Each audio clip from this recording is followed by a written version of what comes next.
jannah talas. 3 tak boleh masuk walau salah, walau banyak kali solat.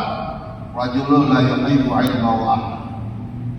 Pertama, yang tidak mencintai ilmu yang telah diwariskan oleh Rasulullah SAW. Yang kedua, la yu'allimu ibnah. Kita tidak kasih ilmu kepada anak kita. Ini contoh supaya lebih meresap dalam jiwa. Si A, Allah buat keputusan harus kawin dengan si B.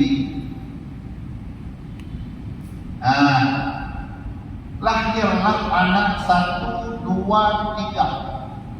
Saat si B dengan si A sudah dijodoh dengan keputusan, seandainya nomor 1 ini dia tak punya ilmu, terus hidup dalam maksiat, si A dapat jatah dosa, agak susah. Gara-gara si nomor 1 dapat pahala si A, dapat pahala si B.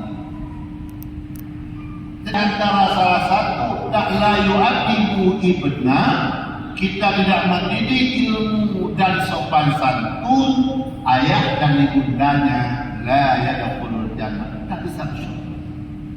Maka kalau tauhid yang kita belajar yang masih kurang mengerti, boleh kita suruh pulang kembali, boleh. Mahafidah. Apa mahafidah? Ini mahafidah. Ke belakang. Allah.